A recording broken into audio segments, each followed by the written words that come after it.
Counselor Foster, Present. Counselor Arnold,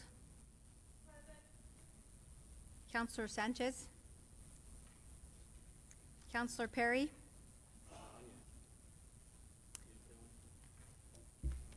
I think he's going to be on go-to, but we'll check in just a minute. Counselor Heldenbrand. Here. Counselor Halverson. Here. Counselor Oropesa. Here. Counselor Corn Best. Here. Counselor Moore. Counselor Corn. Here. Mayor Jennings. Here. You have a quorum.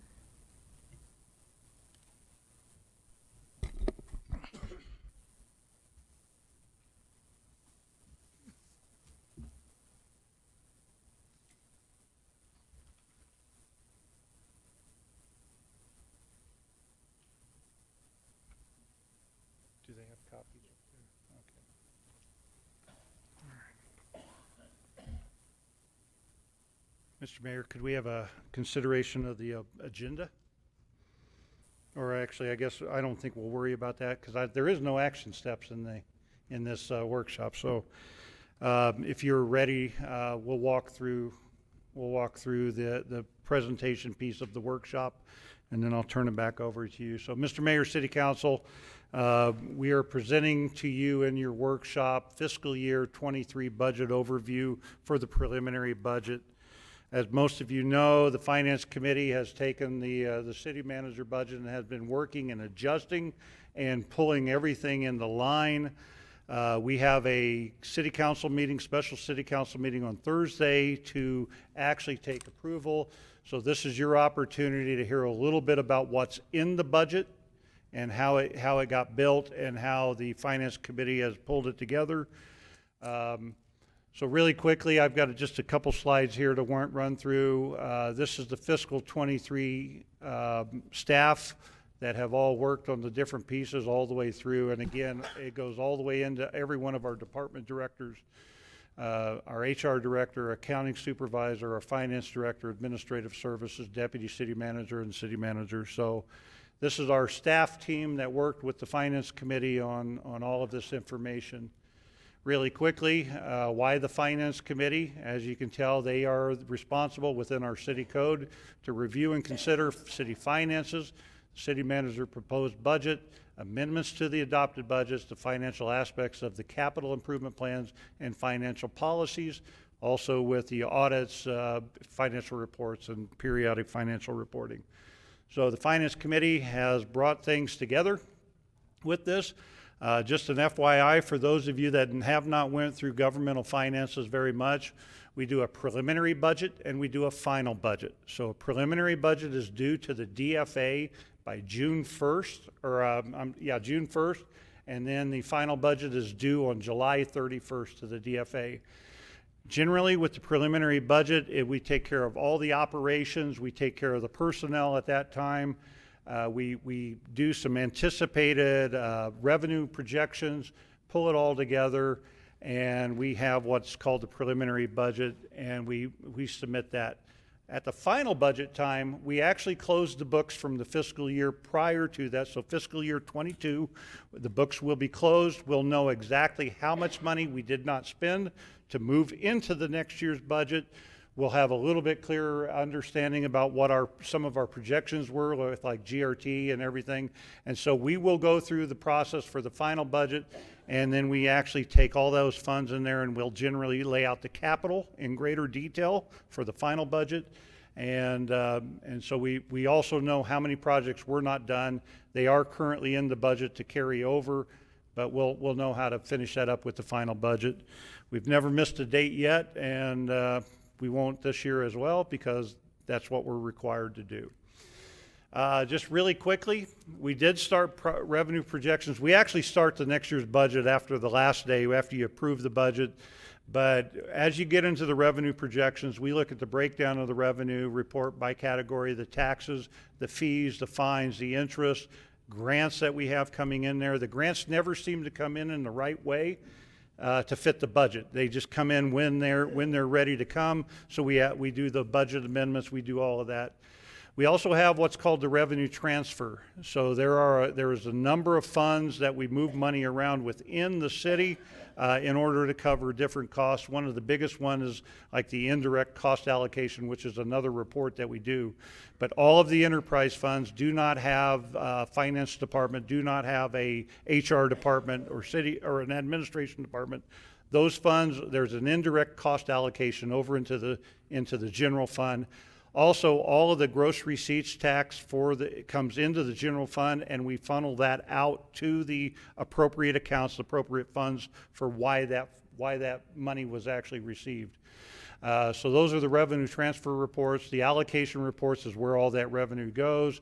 Again, we talk about the gross receipts taxes and how we operate through that, and then of course the indirect cost allocation report. So some of the assumptions that you will see within this budget is that we do utilize the 3-year averages. So we go back 3 years. We go back with the current year that we are completing and then 2 additional years. So when you look at those numbers, you're going to see the actuals from the 2 years. You're going to see the budget for this year. It'll be actual by the time we do the final. And then we have our budget projections out forward. One of the biggest changes that we did within our revenue assumptions, and that was to take a very conservative approach. Our trend looks like we will see at least a 10% increase in our general fund, but we generally don't, our gross receipts, we don't like to budget to that level. Finance Committee has actually set that, they backed that off by about $2 million, which brings us down to about a 3%, 4% growth rate for GRT. That's a good sign, because if we can build a budget at that level and if the trends hold true, that money will show up in order to help with the next activities into the next budget. The indirect cost allocations, as I talked a little bit about that from the enterprise to the general fund, we held those in check this year in order to just keep them exactly how they did the previous year. We do continue to seek creative and alternative means of revenue generation. What we expect is going to happen this year, and as you can see, is that there are still a lot of state and federal funding out there, so there's going to be a lot more access to grants. I know Mr. Fuentes, Ms. Davies, and Amanda Davis, our grant administrator, and all of our department heads will be looking at requesting additional those grant monies in order to come in to do certain things for us. That's not in the budget yet because we don't allocate those grants until we know that they're coming.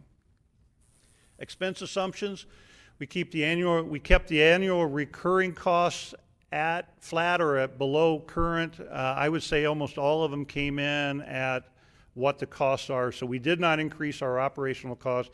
Essentially on the expense side, you'll have salary and benefits, you'll have operational costs, and then you have capital.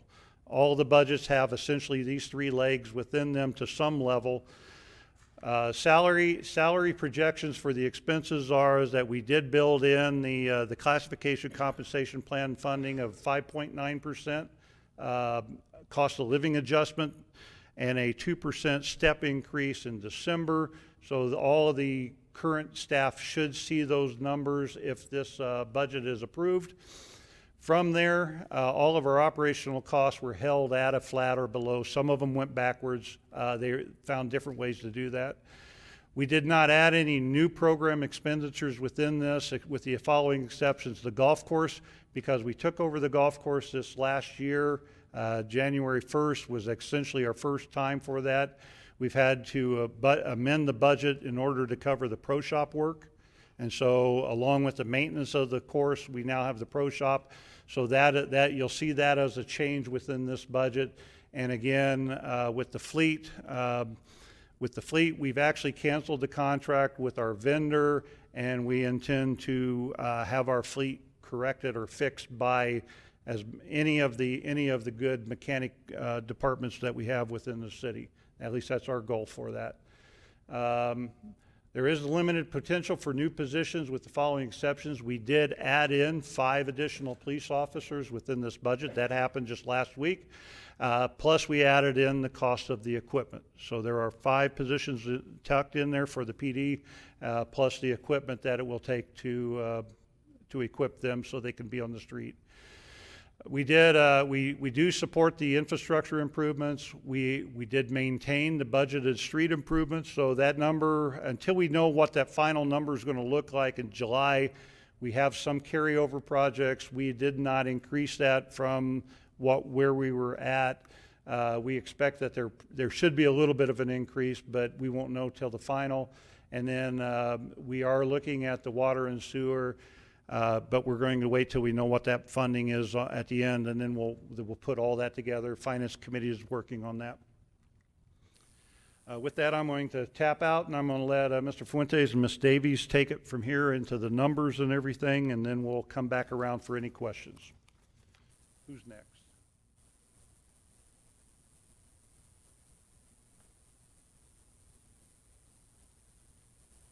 Thank you, Joe. Mayor, Council. So what I'd like to do is just start with just a general highlight overview of the budget process, just for the benefit of some of those that might be either viewing this workshop online, or some of the members of the public who might not be familiar with some of our funds and what we deal with. What you have also, just want to bring to your attention I did drop off a ledger size budget summary. That is the most recent updated that included the additional change that the Finance Committee included on Friday. And so your book is just disregard that version that's there. It's the one that's ledger size in your box. So some of the graphs that I will be showing to you today is based on the revised numbers that you have in front of you in the ledger size paper. So again, I just want to kind of provide a high level overview of the budget process, just for the benefit of some of those who may not be too familiar. Of course, this is a process that is recommended by New Mexico Department of Finance, Local Government Division. Kind of gives us general guidelines for municipalities and counties to kind of follow a general process, which usually starts with estimating revenue and costs. And usually you start planning at the early start of the year. You look at development patterns, you look at historical data, your current conditions, and of course there's always the uncertainty. We rely heavily on historical data. New Mexico municipalities rely heavily on GRT, so we track that very closely on a monthly basis, because that makes the bulk of our revenue for general fund, not only in Roswell, but any other community in the state. So we look at what is our fiscal capacity. So we try to estimate what that capacity is going to be at the end of the fiscal year. We meet with department heads. They submit their budgets. Of course, we have meetings with some of the, like we did now with the Finance Committee, with the manager and deputy city manager and finance department. And then, of course, all of that comes together in a preliminary that's before you. We have public hearings, and of course we'll address some of the things that make up the total budget, which is the personnel, operating, capital, which includes the finance as well. So if we go to the next slide, what you have here is when we started the budget calendar, right? So what you see here is just some of the meetings the Finance Committee held in the early part of May up until last Friday, and that's kind of to go over with a fine-tooth comb some of the revenue, some of the expenses, and kind of fine-tune it. And as you can see now, we are May 20th for the, well, actually May 23rd for the budget workshop today, and we also have the planned special council meeting on the 26th for the adoption of the preliminary budget, and we'll submit it to DFA, and then of course we'll start working on the final in the month of July. Next. So just a general overview, what makes up the budget, because it's as you can see, I mean, we're dealing with over close to $300 million total budget, revenues, expenses, so there's a lot of different funds, and sometimes, you know, people don't know the difference between what is in the general fund versus a enterprise fund. So the entire city budget is made up of general, special revenue, enterprise, fiduciary fund, internal service, debt service, and capital projects. As you can see in your summary sheet, all of those funds that are in there fall within one of those categories. So when we look at developing the budget, we talked about the forecasting of the revenues. That is the number one priority, because we want to know what are we looking at, GRT being the number one source of revenue. And as you can see here, this is the up-to-date graph for what we have received as of May. We projected we were going to receive $3.3 million, and we actually received a GRT check of $3.7 million. So we're up $345,000, which is good. Overall total for the year to date, we are up $4.1 million, which is good. And we hope that that continues the trend. That has been the trend in the last couple of years, but we also want to be conservative as we move forward. We don't want to overestimate and think that we're going to be receiving a huge bump, and then, because you never know. Again, this is just the best guess of what's going to happen next fiscal year. So when we look at some of the expenses, as Joe touched on them as well, I mean, we're considering personnel. In this budget, we have the COLA and the step increases. We have the retirement contributions, health insurance, state and federal taxes, workers' compensation, operating, capital purchase, and debt service. All of those different items is what's in here in this budget as well. So as I mentioned, the preliminary budget summary, it's what you have before you. And as DFA requires all funds to be balanced. And when people hear the word balance, it doesn't necessarily mean revenues plus expenses. It means at the end, you cannot have a negative fund balance at the end. DFA considers that to be a balanced budget. So everything, as long as everything is in the black, then DFA would be good with that, and then we can proceed forward and they will accept it. This is only the first piece of the general fund. You have all of the detail in front of you. So just some general visual graphs just for of the information, all the numbers that are in here. So for the general fund revenues, as you can see, GRT makes 74% of the total revenue stream for the general fund, with property tax making up 14%, and the next biggest share of the pie there is 6% on licenses and fees. So that's why we rely heavily on GRT, but also it's so important, economic development, all the activity at the businesses out there, because they generate just so much of our revenue stream.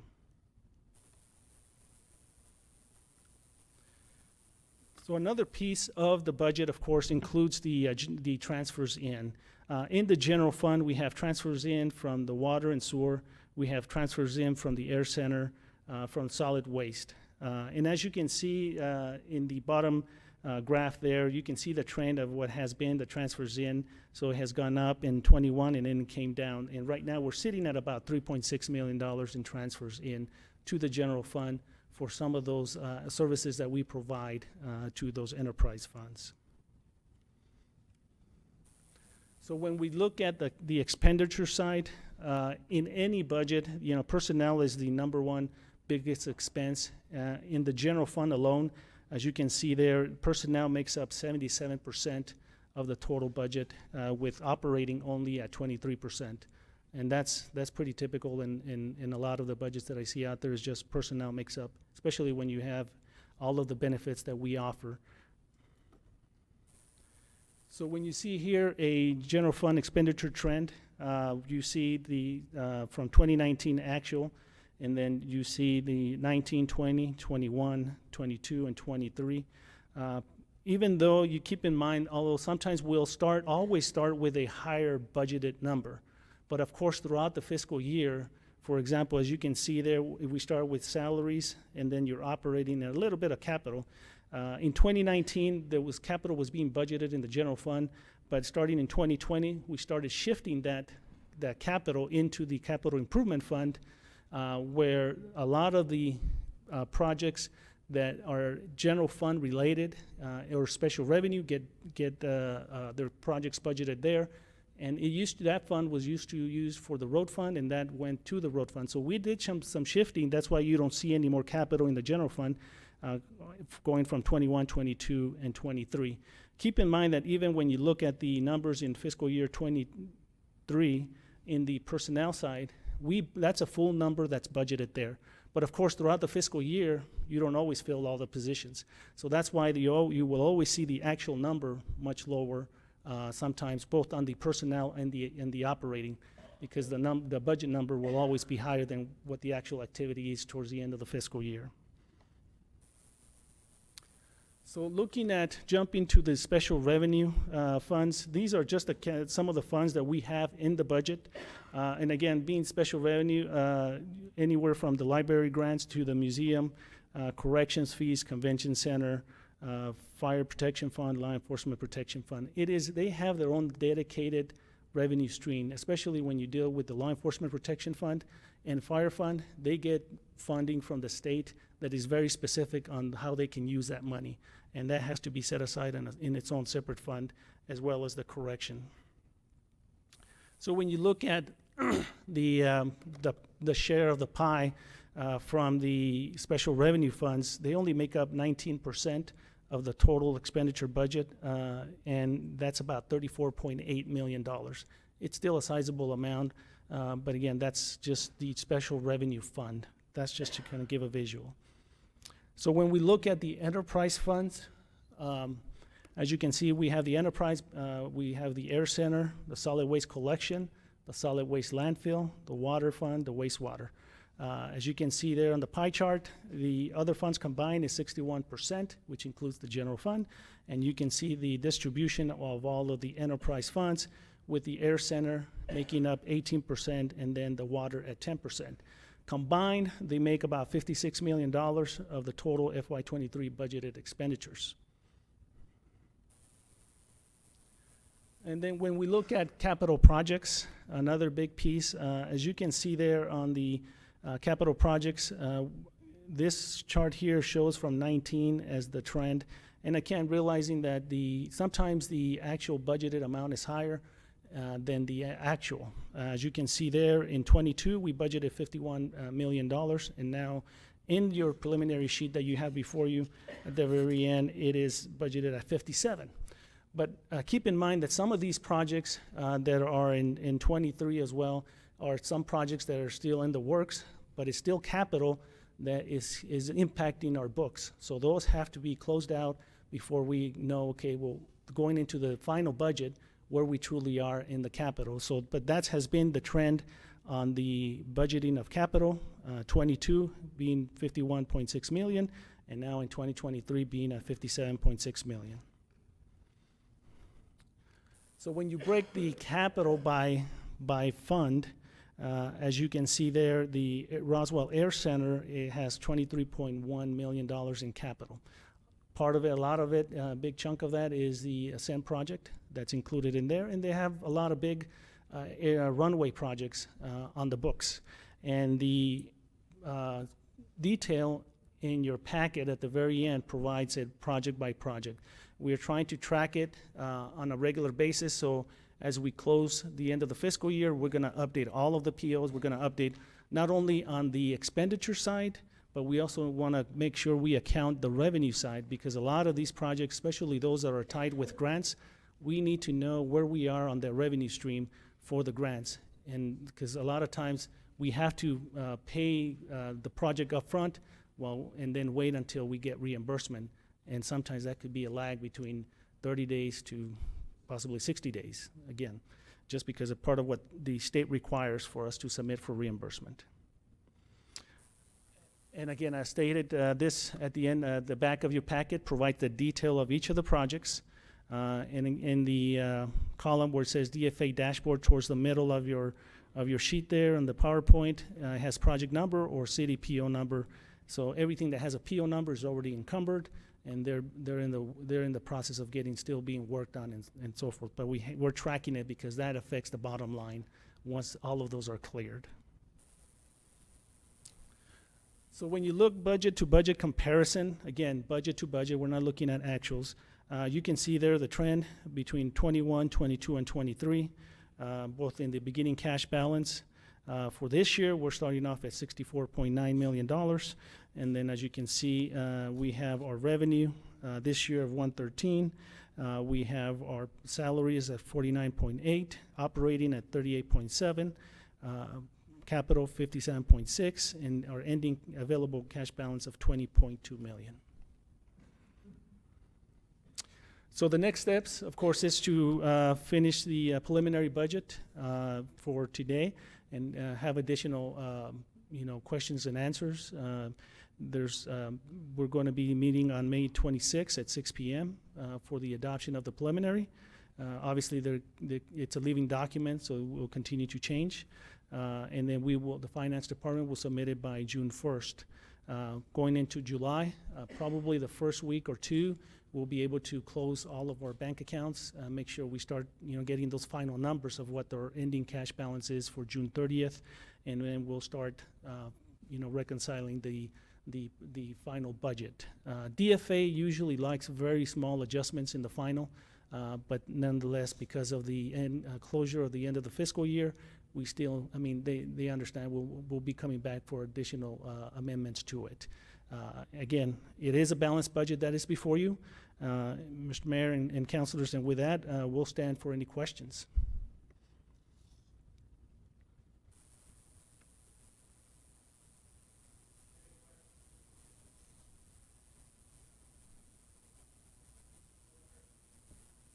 Thank you, Mr. Mayor. I recall getting an email from Mr.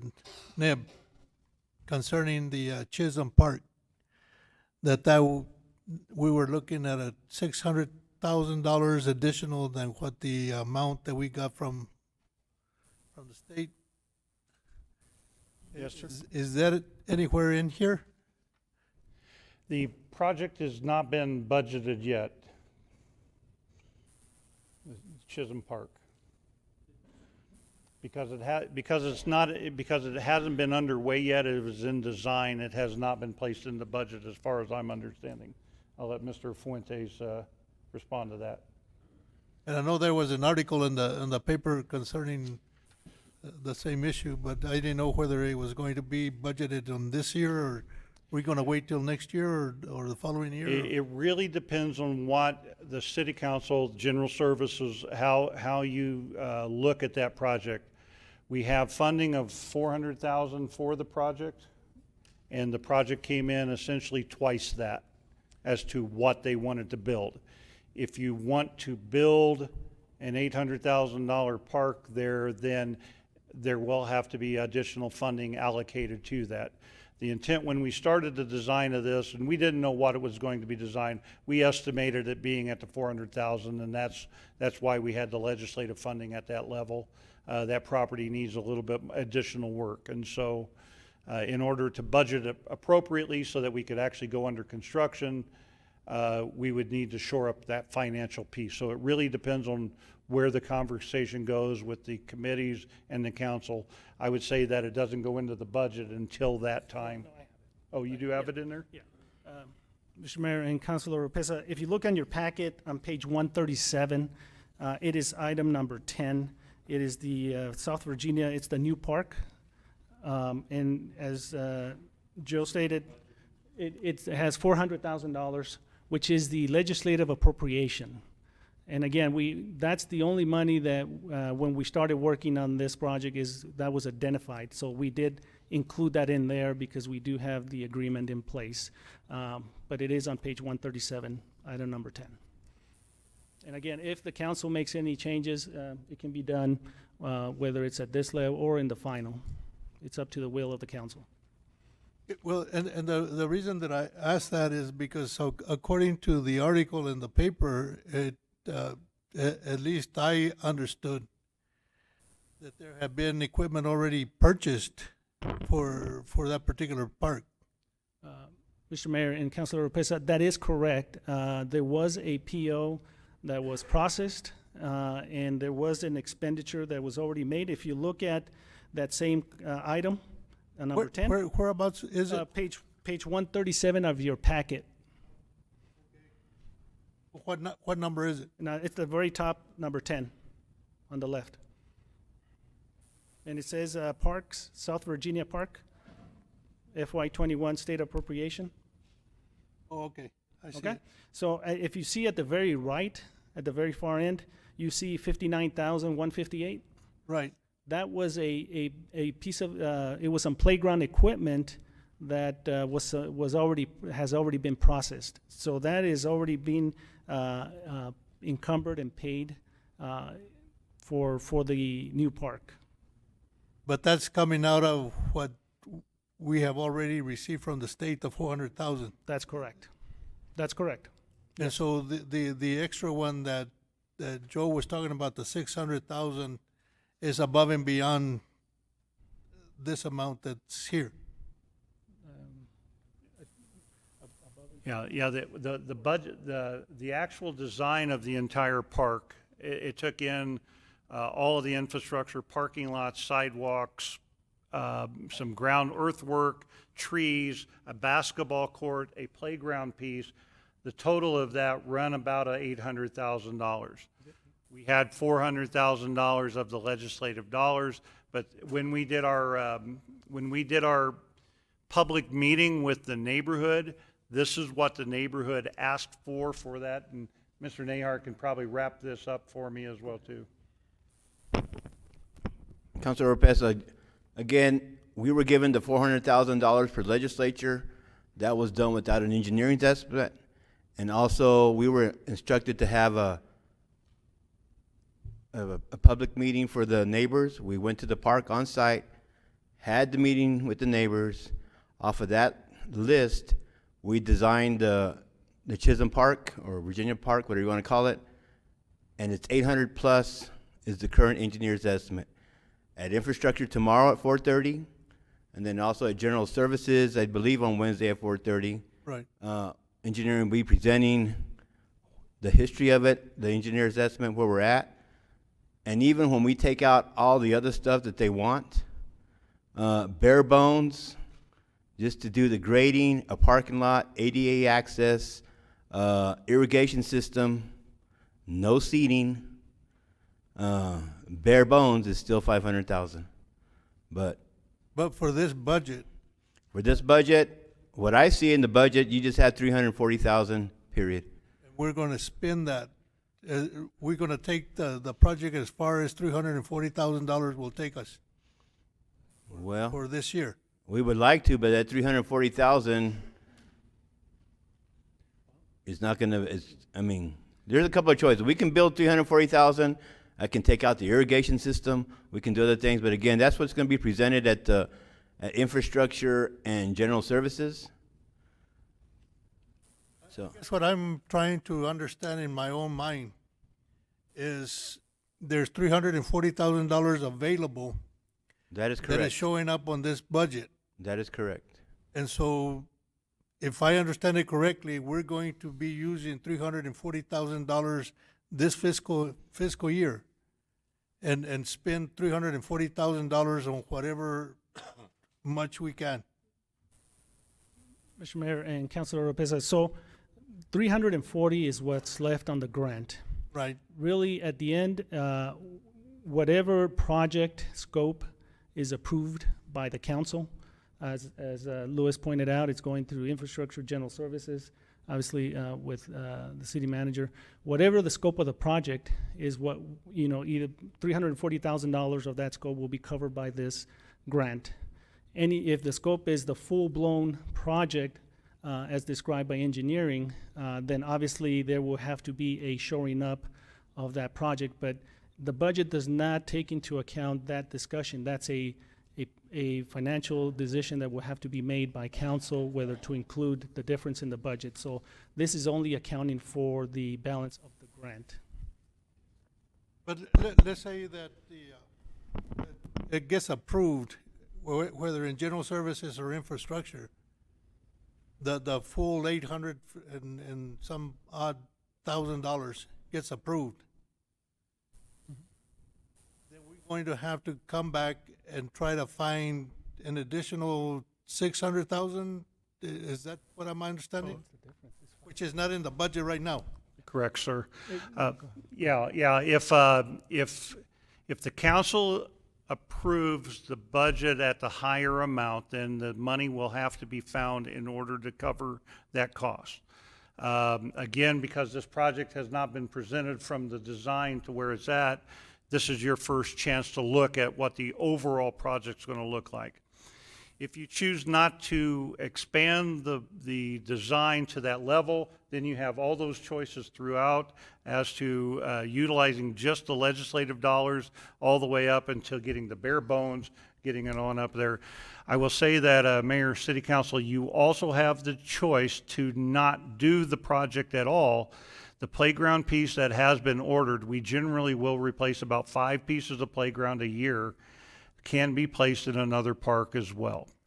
But our goal was to not take that opportunity away from you as a city council to determine what this park should look like when it's completed. I think our directive that we were working on was making sure that it is usable from day one when we get done with this legislative funding. And Counselor, the idea is to take it to infrastructure and to general services, and it's an action item, so it would come to the full council for all of you to review and decide what you want to do. Okay, thank you. Yeah. If I might, Counselor or Press, I think that after we get our preliminary budget in here, by the time we get into the finished calendar year, we will have some idea how much funds are available and what we can add to the 380 to bring that park as whole as possible.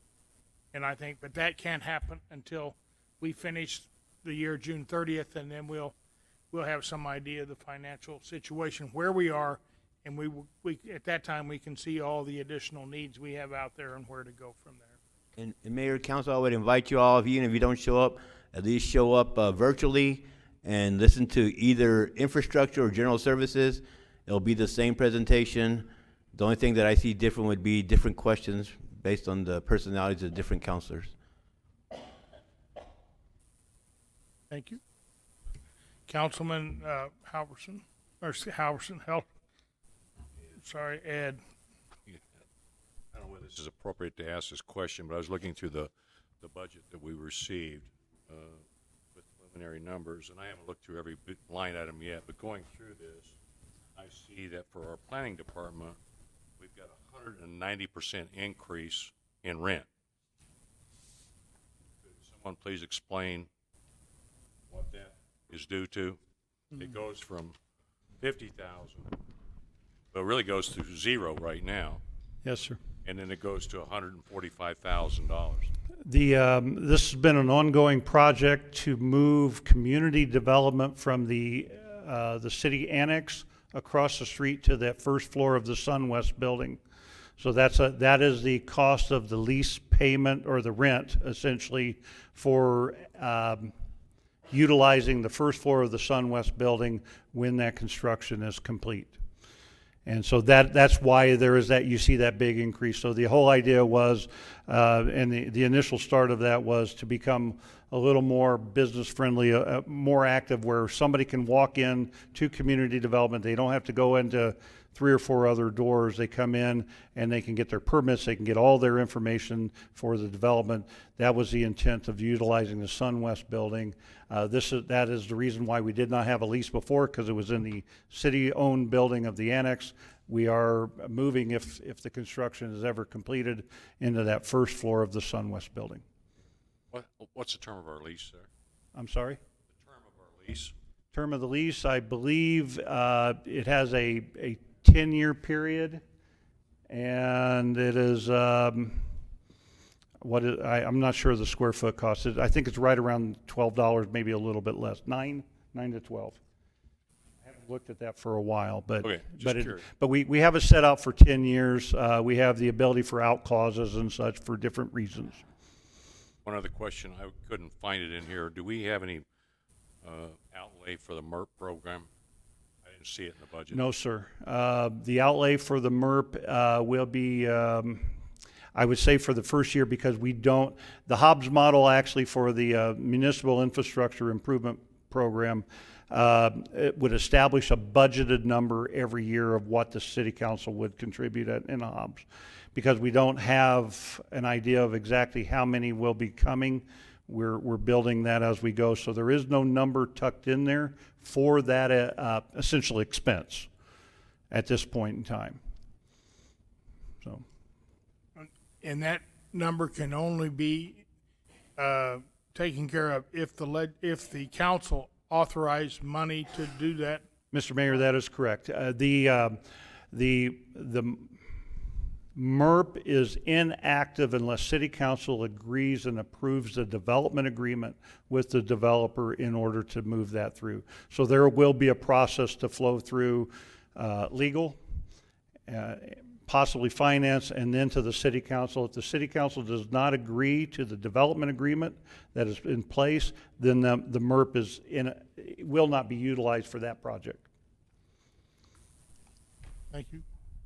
Councilman Ed. Mr. Neve, are there any other potential, what I can call contingent liabilities or obligations that are not in the budget that will seek council approval or something that, like the MERP program? Counselor, Mayor, Counselor, I believe those are the only ones that I'm aware of. Do you know of any other obligations or potential obligations that we may see coming forward? I'm walking through the departments while I'm stalling for time. I would say that probably the only other obligations that we have potentially out there are out at the Air Center. So we do have a couple projects that you will have to be talking about as a group. There is what was called the Doghouse Project with the one hangar. There is 2.7 million of EDA funding that has already been approved for that project. It is an $8.8 million project. So there has to be the conversation whether or not to move that project forward or to seek the movement of those EDA grants to another project. Outside of that project and the potential of a couple other projects that I know that the mayor has been working on as well too, they're not in the budget yet because they have not been fully fleshed out to be placed in there. Outside of the Air Center, I cannot think of any of these other obligations that I'm aware of. And I'm getting affirmative with all my staff that I don't believe there's anything else big out there. Everything else will be dealt with as on a project basis, like the water tanks out off of Berindo. And so I can't think of anything else, any other obligations. Those are the only ones I believe. Mr. Mayor and Councilor, and again, it's just related to projects because some of these are not fully fleshed out. The only other one that comes to mind is the wastewater loan increase that the council approved recently. Our first loan is in there, but not the second piece because we haven't fleshed that out yet completely. But that will be part of the final. It's just those sort of things come to mind. Could you use a little different term than flush that out when you're talking about waste? With wastewater? Mayor, I don't know if that was intentional or not. Thank you. Yeah, Council Lady Halverson. So on the projects you're not foreseeing, I visited the dump a couple days ago, and then they had the grappler truck problem, but we're short grappler trucks, so you don't foresee any equipment needs out there coming up? We know that we'll have the one insurance claim on the one truck that was damaged in the rollover out there. We believe that most of the trucks, with the changes that we're doing within fleet, we expect that most of we have 7 grappler trucks. We had 3 of them operating when the rollover occurred. And so we believe that we'll be able to get most of them back on the street for now and have them function well enough for us. I would say that can be more of a longer term conversation. Even if we were to order a grappler truck today, I almost expect it probably wouldn't hit until next year's budget anyway, just because of the delay in all this equipment. But we have a equipment replacement plan or schedule for the landfill. I think these rollovers change that a little bit, but we have equipment needs all over that need to be replaced out. But I don't see any of them being that significant where there's going to be a big budget thing. It'll be a conversation we have as we amend the budget throughout the year if there's something that has to happen.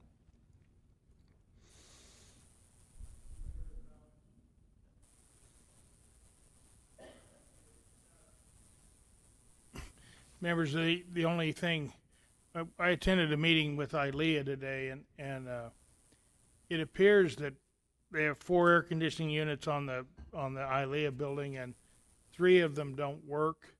That is the problem. We can't get ILEA going until we can get the air conditioning system works. It appears that by working through the process the way our system works, it might take as long as 9 months to get air conditioners in there. And so I told the ILEA people we would do what we could do to get their building up and functional anyway. Then the federal government had their people come through and look at the building, and they said that there appeared to be a problem with the fact that the boiler and the air conditioning system are extremely close together, and that with the boiler, they could be pumping carbon monoxide into the building and not know it without any kind of reward. So they were looking at, and the system, all four systems, you have to run the whole building, and they're not always there's somebody there, so they wanted to split the system in two, and we basically are going to have to, I think, put a whole new heating and air conditioning system in that building. And I would probably venture to guess that that belongs to the city. That would probably cost us, I would just guess, heating and air conditioning at least $1.5 million, maybe $2 million. That's just a guess on my part. But they would like to get started as soon as possible. And I think they have some improvements they want to put to the building to include the building safety. But we're going to have to get that building functional, which probably means a new heating and air conditioning system. And the roof would probably, the system there would probably be covered by our insurance would probably cover the repairs on the roof. But that, you know, you look at a building that big, heating and air conditioning could easily cost $2 million. Yeah. I'm just guessing, but but I told him I thought we would try to get that done as soon as possible so we could get, I think, Mr. Peterson's going to go work with them on a lease tomorrow, and I hope that we can come up with some kind of a lease agreement to get going. It would be very beneficial. A little more background, Mr. Mayor, City Council, is that under the current ILEA lease, they're responsible for that entire building. They are the ones that built it actually and then deeded it over to the city. What Mr. Mayor is alluding to is that we've been in negotiations with them for the last 1.5 years to take over full responsibility of the building. They will pay a lease rate to us, and we will take care of all of that infrastructure. And Mr. Mayor alludes to exactly the condition of that building because the State Department did not invest in that building as well. So it was at a zero rate when we took it over a few years back, and so it has a lot of needs now. So I'm glad that Mayor Jennings was able to meet with the ILEA crew while they were here. If that lease goes through, it'll be essentially a higher lease rate per square footage in order for us to cover all those incidental costs. So we will be able to borrow against it in order to have that paid in. So I think one of the things they indicated was that they had as many as 13,000 motel days in their plans for Roswell, and I mean that's quite a large number. Yes, but sir. you know, it takes a lot of lodger's tax to pay back that much money. But anyway, they're going to work on the lease tomorrow, and hopefully we can get something going. They were quite interested in getting the facility back open as soon as possible. It was an eye-opener for me that it's going to take 9 months to fix the air conditioning. And even so, structurally there's something wrong with it. So we're going to have to probably make some significant changes, maybe putting boilers outside or something, another room for boilers, just so it's not the carbon monoxide is not in the same vintage. But they clearly need to separate both. The rooms, both half of the building, one's for administrative, the other is for classrooms for their facility. Thank you. Any further questions? Yes, Councilman Best. So my question is that building old enough to have asbestos in it? Because that's No. going to cost you about another No, the building, to get that done. 17 years old. You remember that was one that was done through New Mexico Tech, and New Mexico Tech had the contract and to run that for a number of years, and we used to have New Mexico Tech buses run around here that hauled everybody around. you remember. Any further comments? Okay, Mr. Mayor, City Council, if you have any questions about the budget from today until Thursday, please let us know. Let any one of us know. We'll try to get those answers for you. On Thursday, we will bring the final package together with the resolution and all that work. And if, I know on the papers here that I had some in my box, I left them in the car, but they were, we don't have anything for overtime or under the, what we spent last year on overtime or any of that. Is that all in the other? And Mr. Mayor, it is in there. It's deeper into the detail. When you get into the Tyler worksheets toward the back of it, give me a number for a page number. It's in the packet in the back. You won't see it on the summary sheet on the front, but police and fire. Fire, of course, has some mandatory overtime. It happens just because of the way their schedule falls. So there is overtime in there for all of the departments, I believe, that are generally utilizing overtime. And I have Ms. Davies looking in the sheets to see if we can find one Well, that. that's fine. I'll look. But it yes, up. sir, it is in there. And then, where are we now? Now you froze all the positions down, so nobody can do anything between now and the end of the year on hiring or The staff?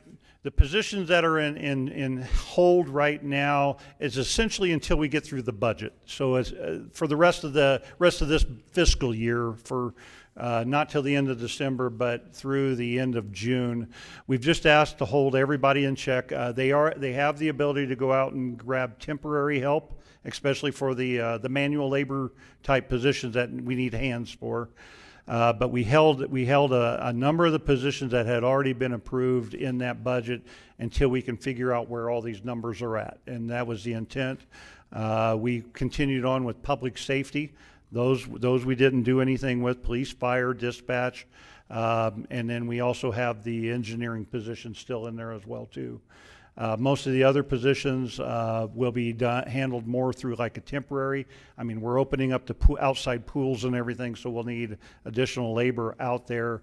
But outside of that, we are actually holding in check what I would call the full-time equivalent positions until we get through this budget. Yeah, I wondered some of our tourism facilities, it seemed like, would have a great deal of more people here, in the first part of summer, so I would hope that you might open them back up. So anybody, that does with tourism. We'll keep an eye on the numbers and everything. We just don't want to mess up the final budget until we get through that and make sure that we know what the numbers are. But we will look at that, Mayor, and we'll try to make the right adjustments.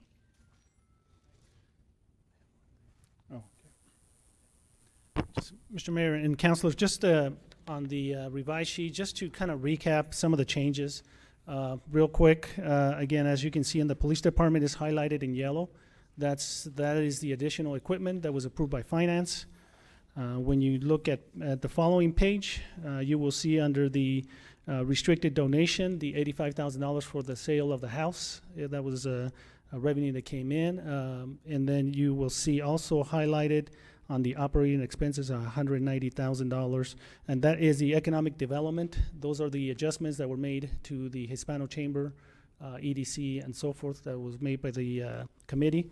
And then under the restricted donations, it is the $85,000 for the revenue, and also staff is recommending to include the amount, the balance of the restricted donations in the expense. I know Councilor Korn suggested maybe trying to limit the number of adjustments in the fiscal year. So a lot of times departments who have received donated money will come to the council and say, well, I'd like to kind of spend X amount of dollars. This will will budget all of that money, and then of course, because it's all donation money anyways. Other than that, Mr. Mayor and Council, if there's no other changes, then we will update the detail that you have of the Tyler reports for the council meeting on Thursday, and we will provide a complete updated copy of that. And just for your information, Mayor and councilors, the payroll for overtime starts on page 37. That is the section where payroll starts, every department, there's a line item there. Some of them have overtime, some of them do not. So on page 37, that's where payroll starts, and depending on the department, you will see overtime there. Thank you. And then, like for Tiger's money, that was 85,000, that was restricted money, so will go to the library and be used for one-of-a-time purchases of some kind. Mr. Mayor, councilors, that is correct. It's restricted money to benefit the library. Okay, thank you. Is there any public comment? Anyone who wishes to have? I don't guess Councilman Perry ever joined us. Nobody ever said anything. Is there any time for public comment? Anyone in the public here to wish to have anything say about our proposed budget? Any further comment by councilors or anyone?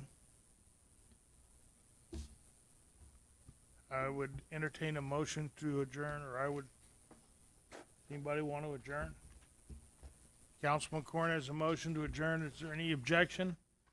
Seeing none, we're over. See you. What is it, Thursday night, 4 o'clock? Thursday at 6. 4 o'clock will be the legal committee.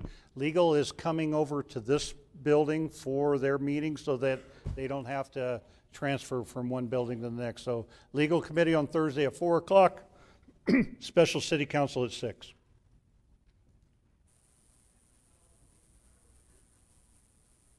Sorry, sir? I was afraid of that.